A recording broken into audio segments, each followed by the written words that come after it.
You are listening to Fantha Tracks. Because of the following special program, Wonder Woman and the Incredible Hulk will not be presented this evening.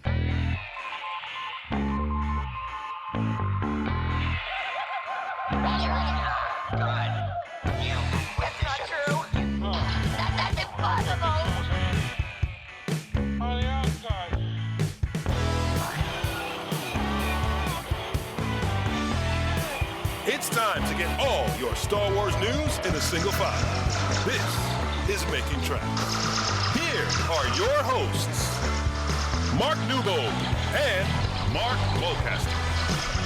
That's not true. That's impossible. Hello and welcome to episode 134 of Making Tracks, brought to you by those fine folk over at fanpatracks.com. My name's Mark, I'm one of your co-hosts, and this week I am joined, like last week, with a man who makes General Grievous sound healthy. It's Mr. Mark Newbold. Mark, how are you doing? How's that cough?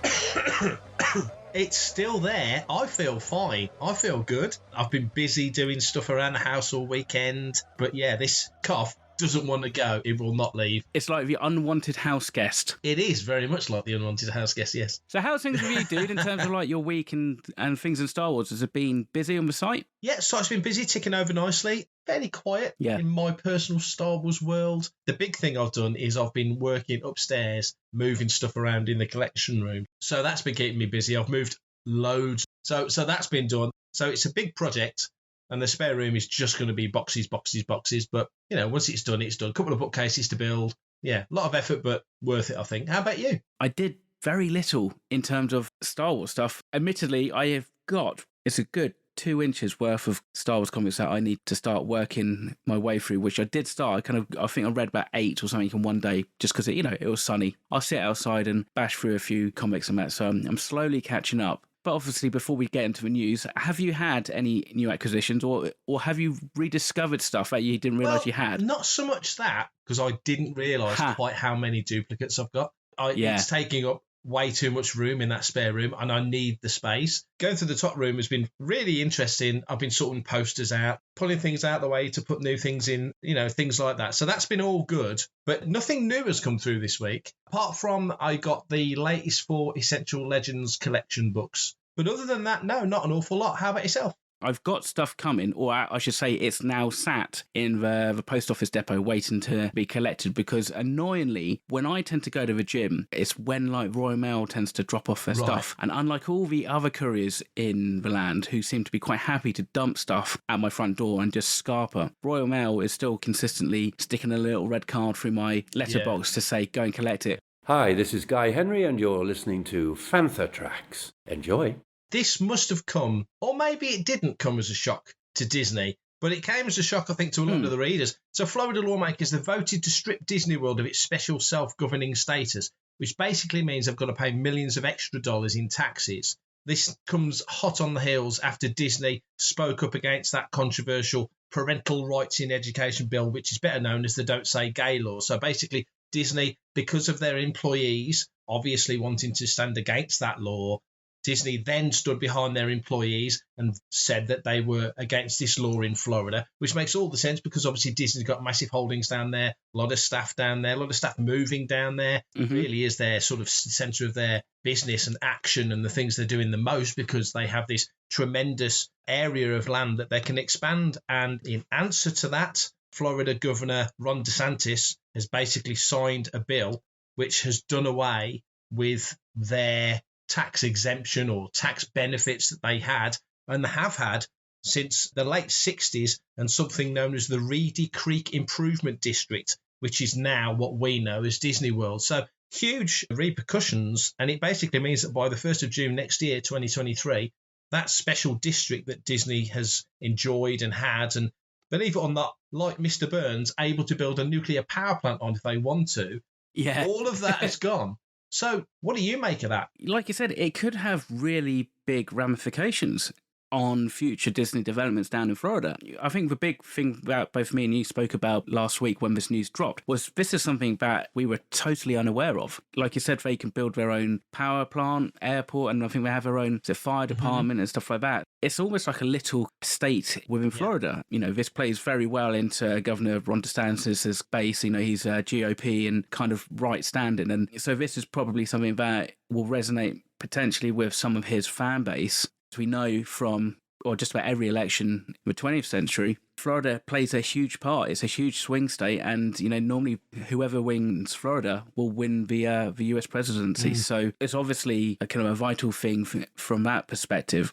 And of course, it's something that we're seeing more of in the US. I believe more than I think over here, whereby US firms, Lucasfilm, for example, that they're making stand and they're speaking out on these social policies and, you know, changes in, you know, state law and stuff like that, which is also something that could potentially have further ramifications for Lucasfilm further down the line, not only just Disney. So, you know, you could almost say this sounds like it could be a plot from a Clone Wars episode. You could just see it now, like a Republic world's been stripped of its special tax status, you know, and the Jedi have been sent to investigate. I mean, it's almost like the crawl for Phantom Menace, you know. So, well, it's almost like real life mirroring fiction. So, yeah, it's really interesting. It's weird in the sense that we just recently got back from Florida. Yeah. And yeah, you do. You see that they've got their own fire engines. They've got their own security people within Disney. There's buses that have done tens of thousands of miles and never left Disney property. So it's a huge place. It's an incredible place. Given that they're the largest private employer in Florida, 80,000 people work for Disney. What's the ramifications of that? Now, the governor's said what he said,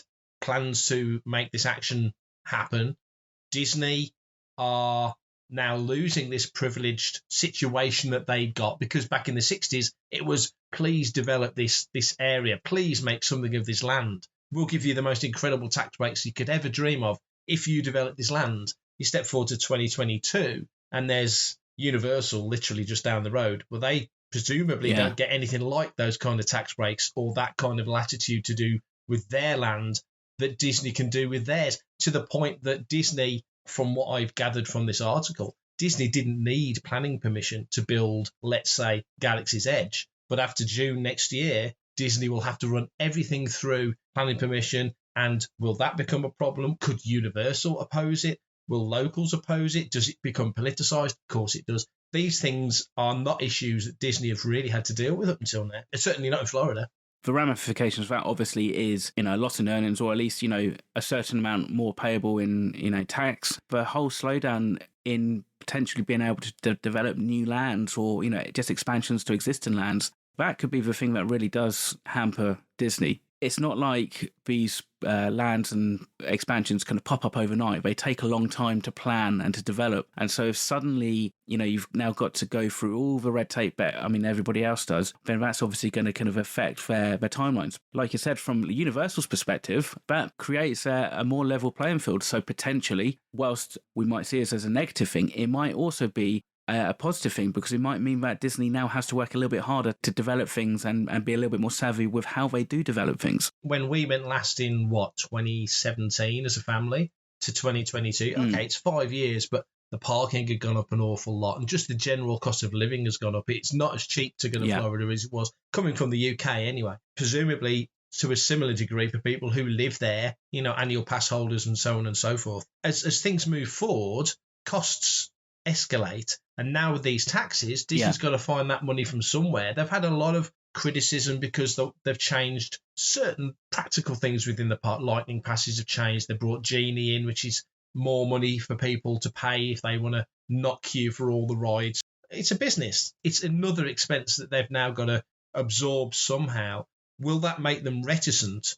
But they've kind of got to, because, you know, to stay ahead of the curve, because it's Disney. Universal, if they suddenly go, well, this isn't costing us any more in tax. It's not hurting us any more than it was anyway. So why don't we just gun it and build another great big extension to Harry Potter World or whatever? And Disney is suddenly thinking, well, wow, now we cost out these things and all of a sudden there's this tax on top. It's not like Disney can just get helicopters on each corner and lift the whole thing out and move it somewhere else in the States, because, you know, you go too far north and it's too cold in the winter Florida's perfect for the climate and everything else, and location and international airport and all the other things.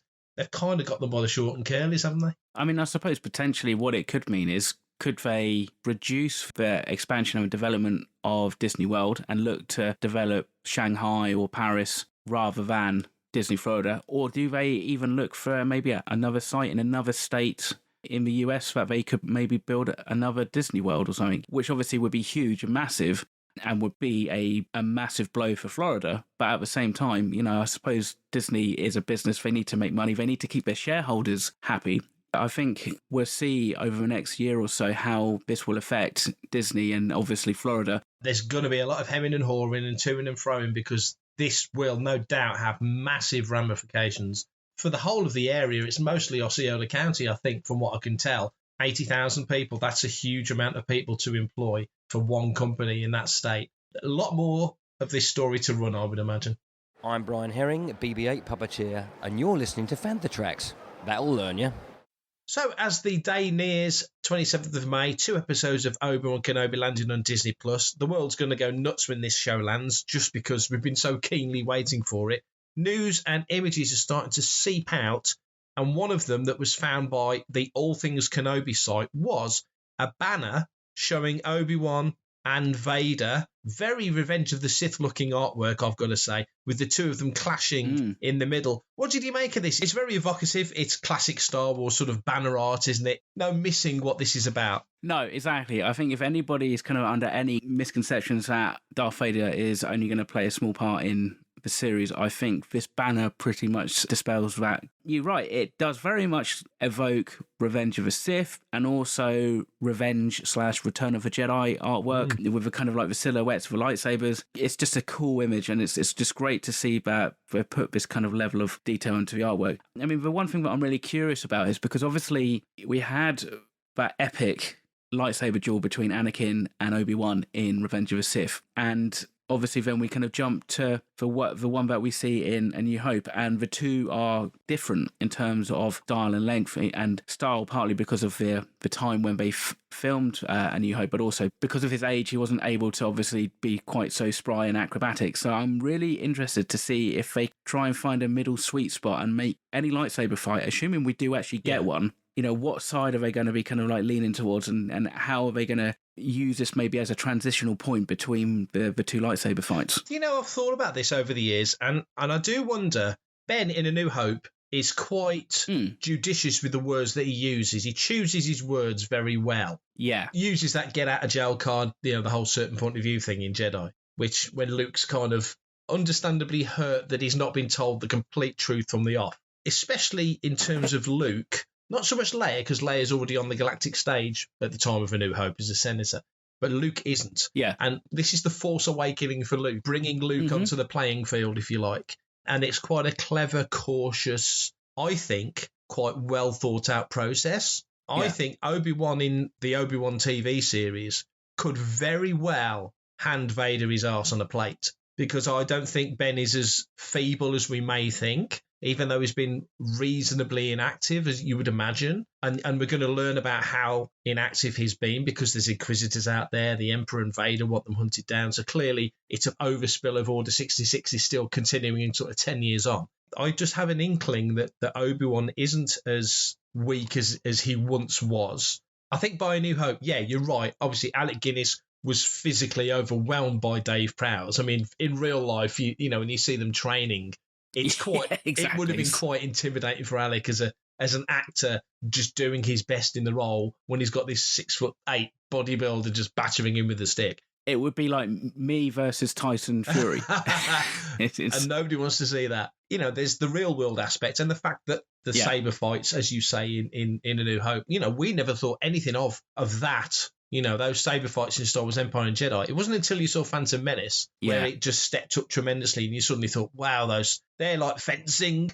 And I think maybe that, again, is just down to the motivation between what Lucas wanted to portray in the original trilogy, and also then how he wanted to portray Jedi in their prime. And so therefore, you know, lightsaber technique and drilling and all that kind of stuff is going to be ingrained in them. Whereas barring the one very brief duel that we see between Obi-Wan and Darth Maul, in Star Wars Rebels. Yeah. From Revenge of the Sith up until that point, we don't know how much, Obi or Ben, I should say, is using his lightsaber, and probably he would be using it as little as possible. You just can't risk it, can you? Even if you're in your hut or you're in your cave, somebody happens for whatever reason to wander in, and they see you kind of going through like the 7 forms of lightsaber drills and stuff like that. Yeah, got some explaining to do. Obviously, he wants to try and stay as hidden and as far away from anybody connecting the dots to him being a former Jedi as possible. If there's going to be a proper standoff between Ben or Obi-Wan, and that's a good point. Where do we now stand? Because obviously the series is called Obi-Wan Kenobi, but are we kind of like now fairly convinced that he is now running under the name of Ben, so we should refer to him as Ben when we kind of talk about Obi-Wan in this time frame? Well, I think hopefully this show will explain, or it maybe even show that transition, because I think to go by the name of Obi-Wan Kenobi, they did certainly around the Clone Wars era and the prequel films, make it seem that, well, more than that, they were, Anakin and Obi-Wan were like galactic heroes, weren't they?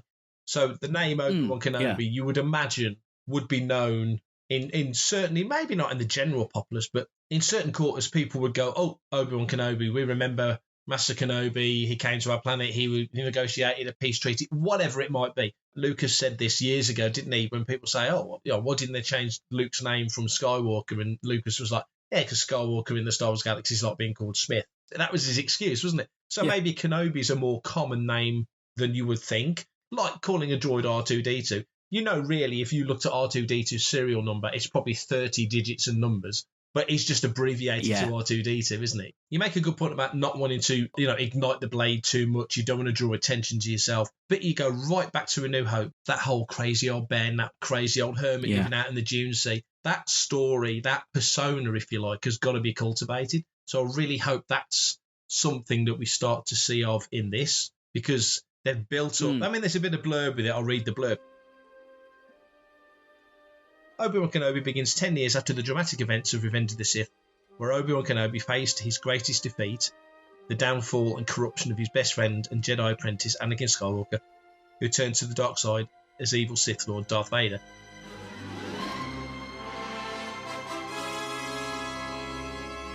There's no mention of his mission to Tatooine or like what he's doing or Luke Skywalker. It's purely about Obi-Wan Kenobi and Anakin Skywalker. And so they're really kind of like doubling down on that connection to the prequel trilogy. Yeah, very much. I mean, that does seem to be central. Unless it tanks in terms of numbers, which it won't, because there's way too much interest in this. It won't. Kathleen Kennedy said it in an interview quite recently, we've had thoughts about doing something else, what more we could do. And you wonder about different shows, like, for example, Book of Boba Fett. Are we going to find out at Celebration there's going to be a season 2? Or is the Book of Boba Fett, that's it? That's the book. What you saw, those 7 episodes, that was the Book of Boba Fett. And Fett turns up in other shows now. And maybe, Obi-Wan in this era, we're all between Revenge of the Sith and A New Hope. Rogue One, Rebels, Solo, now Kenobi. There's lots of stuff happening in that time period. A lot of it nearer to A New Hope. Bad Batch is nearer to Revenge of the Sith, obviously. But nevertheless, there's a 19-year span there. And you just wonder whether there's other stories, other series, other things they want to do that could fold in Ben. If you've got a Fulcrum story you want to tell, if there's something to do with Bail Organa, there's options.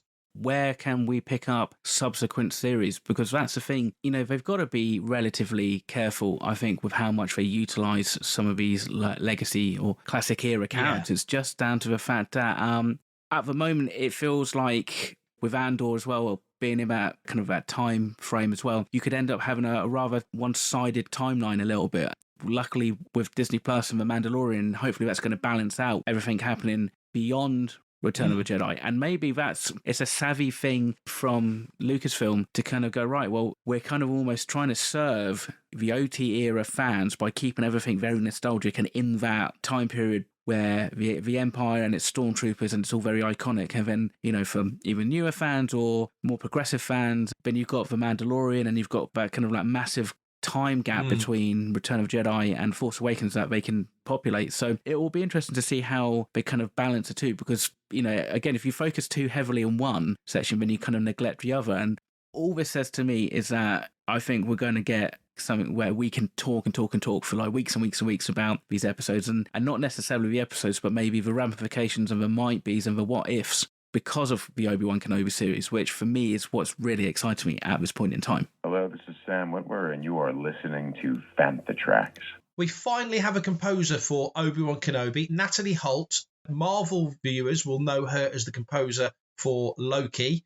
DC fans will be very pleased to hear she's scoring the upcoming Batgirl movie, which also stars Michael Keaton back as Batman. She spoke to Vanity Fair a little bit about her experience with Star Wars, came into it as a kid, watched it with a dad, like so many of us, trained as a violinist, and does mention, when asked about her music fitting the broader scope of Star Wars music, that it does tend to skew more towards a Williams score than a Ludwig Göransson Mandalorian or Book of Boba Fett score that's a little bit more out there for Star Wars music. She mentions Kathleen Kennedy saying regarding John Williams, I just want to write Benny a theme. Yeah. Never heard Ben Kenobi referred to as Benny. No. You can't deny him that, can you? Yeah.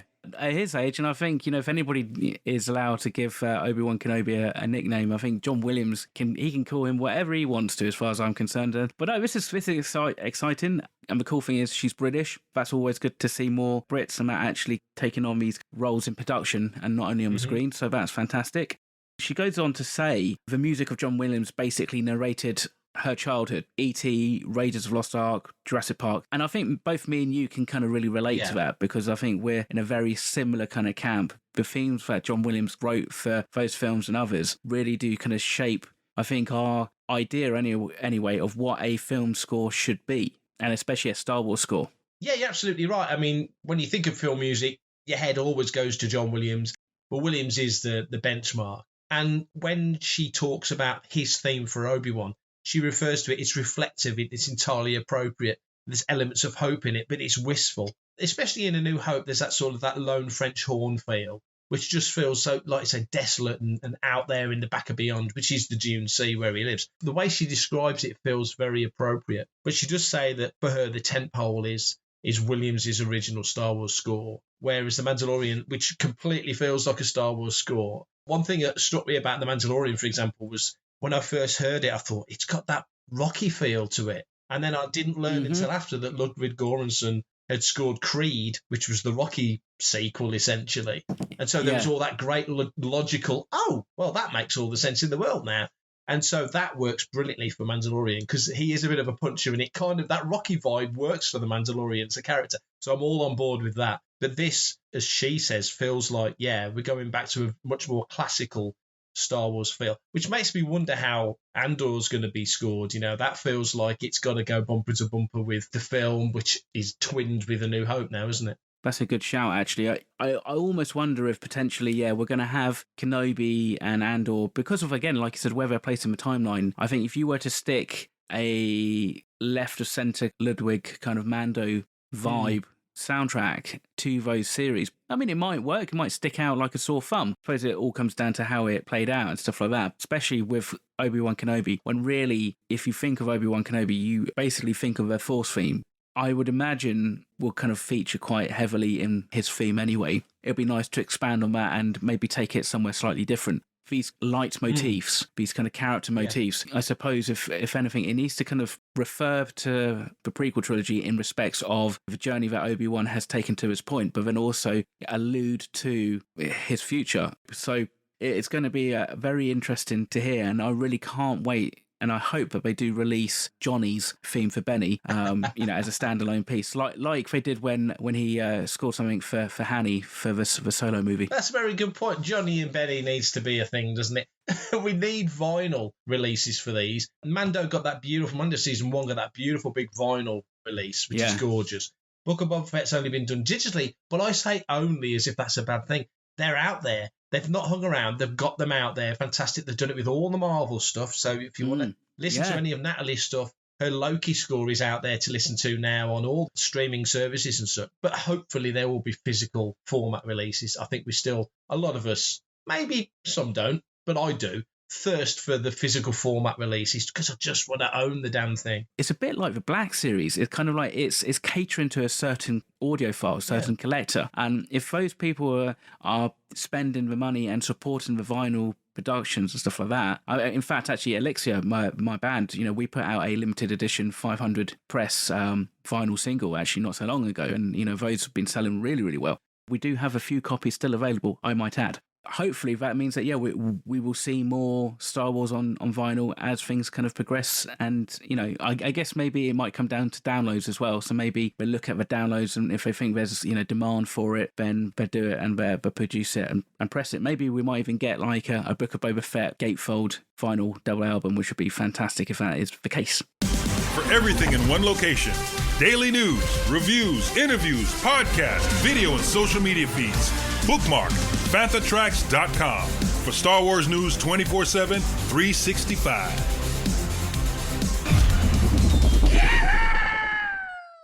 Speaking of the upcoming Star Wars Andor series, we could potentially be looking at 3 seasons. According to Adriano Goldman, who is the director of photography for the Andor series, he was speaking to a Brazilian TV show, so in Portuguese, and he basically says that the series I worked on was supposed to have 5 series long, but I think it's not happening. It will have 3, maybe. So the maybe could indicate that it could be 3, or more, or less. Obviously, we haven't even received season 1 yet, and rumours that I've heard from cast and crew members who are working on season 2, it's meant to start filming late in the year. But what do you make of this? Do you think that potentially they may have truncated it because they've either extended the length of the seasons, or do you reckon they've just felt like actually 5 seasons was going to be too long for an Andor series? To commit to 5 seasons is a lot. We'd heard that it's a big ask, massive, yeah. And we'd heard that there's a dozen episodes in season 1. I mean, they've been filming for a long time. They've filmed all over the place. Goodness knows how many UK locations they've shot in. So they've really been busy. Obviously, COVID had an effect. And there's a lot of moving parts to this. So to commit to 5 seasons is huge. Now, Amazon committing to 5 seasons of a Lord of the Rings show is one thing, but Lucasfilm and Disney committing to 5 seasons of this Star Wars show is another, because there's other Star Wars shows. There's Mando, there's Bad Batch, there's Ahsoka, there's all the other stuff going on, and movies, whereas with Amazon, they're just focusing on that Lord of the Rings thing. So you can't really compare the two. To your point, yeah, we know there's going to be 2 seasons, pretty much know there's going to be 2 seasons, at least. The guy here, Adriano, says he understood it was going to be 5 and now it's 3. And I think it goes back to also to what we were just talking about earlier on, about Kenobi, how they might not do another specific Kenobi series, but that's not to say he wouldn't turn up in another show, another storyline. What do you think? I think you're right, definitely, to put something like 5 seasons for Andor, they would have to be really confident that it's going to really sell. And and that's not taking anything away from the character of Andor or potentially what we're getting, but it could just be that maybe that's 5 years where you're committing a certain amount of budget and, resources to a series, and potentially maybe in that time, you could miss other opportunities because, you've got things tied up for 4 or 5 years, and maybe it doesn't need it. Maybe, like you said, there's ways of actually rolling, the characters of Andor into other series. I mean, for example, an end of season cameo in Kenobi. It's a very kind of Marvel thing to do, isn't it? For somebody to turn up post-credit scene and stuff like that. But that is, I think, probably one of the ultimate ways of actually promoting your next series for, a character that I think, unlike Obi-Wan Kenobi, who is pretty much a household name, Andor is a character from that Rogue One film. Oh yeah, that's the one where everybody died. So I think they might have a little bit more work to do from a promotional standpoint to excite the general populace for that. It could be just another platform to launch other series and ways to bring in maybe a younger Ahsoka or Bail Organa and maybe do something Alderaan focused or Coruscant focused, and we get our political Star Wars series that we've talked about before in the past. The fact is, they've not said, it's definitely going to be 3 seasons, so it means that each season is a specific story point or a mission or something maybe, so they don't necessarily need to worry about wrapping up loads of loose ends in 3 seasons rather than 5, and maybe like each season is slightly standalone, but it can currently run. So I'm not at all worried by this. I just want to see the damn thing. I just want to see, it seems like such a long time ago that we saw those sneak peeks at the investors stream. It would just be nice to just see something, and hopefully, obviously, we might see something at Celebration. Let's hope. with, for example, the sequel trilogy. As well received as they were, as much money as they made, I think most people agree. Most people agree that there clearly wasn't a defined plan. When they sat down to start filming Force Awakens, they didn't know where they were leading this whole storyline through to The Rise of Skywalker. So there's that lack of planning thing that's fairly well discussed around everywhere. And you think, well, maybe they thought when they started on Andor, 5 seasons of this guy going around the galaxy, helping build the rebellion, making connections, pulling these rebel cells together. It writes itself. It's easy. And then perhaps in a sort of a standalone adventure style set of stories, that certain characters start to come in and become part of the broader fabric of the show. And it builds itself. So you haven't got to overthink it, but the structure of the show means that, we can 5 seasons, 60 stories, 12 a year, easy. We can do that. No problem. That's easy. And then they actually sat down and thought, well, actually, no, that's not going to work. We need... Hang on a sec. We need a defined storyline. And they actually sit down and work up a defined storyline because they don't want to be contradicting themselves left, right and centre and clashing with other Star Wars storytelling because there's so many avenues of telling Star Wars stories. And suddenly go, well, actually, if we do 3 seasons of 8 episodes and the whole Andor project is 24 episodes, not 60, across 3 seasons, not 5, it's more manageable. We've got a point A, point M, point Z, whatever. We kind of know where we're going. We're doing a rewatch of Breaking Bad at the moment.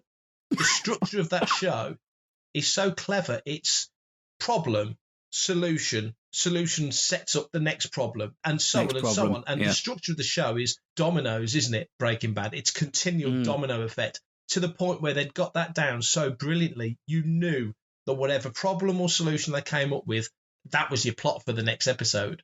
You can't structure every show like that.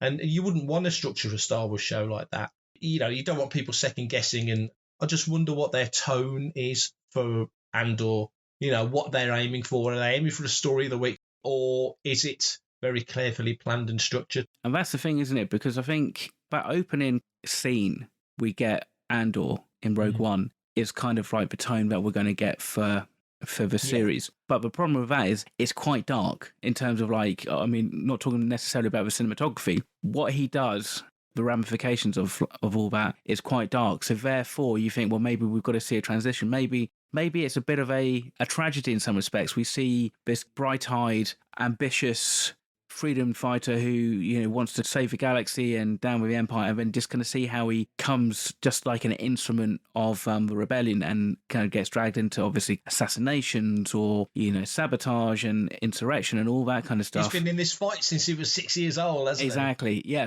For me anyway, I think I could probably go all 3 or all 5 seasons of not actually having to see an Andor flashback to a 6-year-old Andor. I don't actually necessarily need to see a literal flashback as to what happened or why he did it. I mean, just have it in a standard conversation, I mean, Diego Luna is an awesome actor, and if anybody could sell a heart-wrenching, this is what happened to my parents kind of sob story on screen without having to rely so heavily on flashbacks, I think he can do it. Hi, this is Julie Dolan, the voice of Princess Leia, and you're listening to Fantha Tracks. It's your only hope. Ewan McGregor will be appearing at Celebration Anaheim. He's at the show on Friday and Saturday, signing autographs, posing for photographs, $299 each. A lot of money, but if you haven't got them already, you've missed out because they're completely sold out. Great news that he's going to be there. Basically means, I would imagine, that we will be seeing Ewan up on stage talking about not only Kenobi, which obviously we want to hear about, but it's the 20th anniversary of Attack of the Clones. So it would be rather nice to hear him talk a little bit about his experiences on the prequels as well. What do you make of Ewan coming? It's wasn't entirely confident that we'd be seeing him at this celebration, but great news that we are. Yeah, fantastic news. And like you said, I think if anybody needs to be at this celebration, I think Ewan McGregor does. Yeah, £232.52 according to my converter from US to UK. So yeah, it's a pretty penny to drop for an auto and a photo, but he doesn't come around very often. So if Kenobi is as good as we think it is, it's probably going to just go up and up and up. So that being said, get him on a Kenobi panel, and let's also do a Attack of the Clones retrospective or a prequels, retrospective. We haven't had any kind of confirmation that was going to be a YouTube stream, but I'm hoping that there will be, because obviously, I'm going to be sat at home whilst you're in sunny Anaheim. So hopefully I might even get a better seat than you guys will. So you probably will. You'll probably see more than I'm going to see, that's for sure.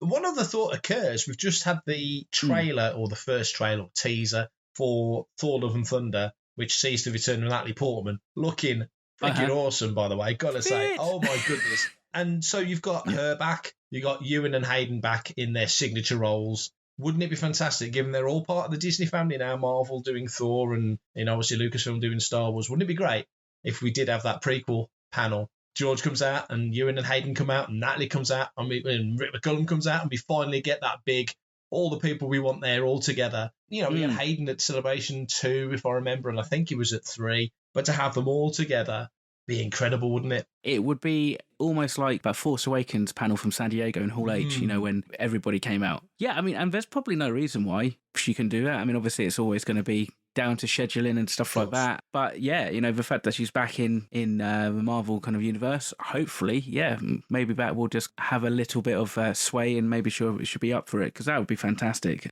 You and aside, we've also had other Celebration announcements for more celebrity sign-ins and appearances. Billie Lourd, who played Lieutenant Connix, and of course is Carrie Fisher's daughter, and she did that beautiful dedication to Carrie at the 40th anniversary panel at Star Wars Celebration Orlando, I think. Also, Kelly Marie Tran is going to be there signing autographs and having photo ops. Kelly is, when I've spoken to her at the premieres, one of the nicest people you will ever meet in your entire life. I still keep thinking that at some juncture, Disney Plus is going to announce something beyond The Rise of Skywalker. There's got to be announcements this year. We've had no real big announcements for a couple of years. I just wonder whether or not she's not there by accident, as a lone sort of secret trilogy. Well, both of them. Well, exactly, yeah. I just wonder if there's some traction or some potential for an announcement. Very good guests, and no doubt going to have some great, interesting stories to tell.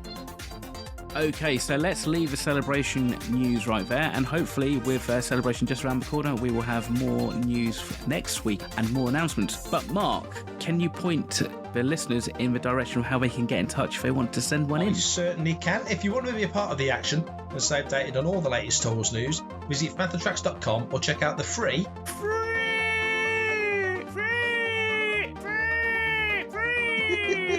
Panther Tracks app through the App Store to follow us on your mobile device. You can reach out to us and send in your listeners' questions by emailing radio@panthertracks.com. So send them in. Questions, queries, thoughts, complaints. We'll read them all out. Comment, like and share on any of our social media feeds at Panther Tracks. And be sure to subscribe, leave a review, preferably a 5-star one, on Amazon Music, Audible, Apple Podcasts, Google Podcasts, Spotify, or your podcatcher or smart speaker of choice.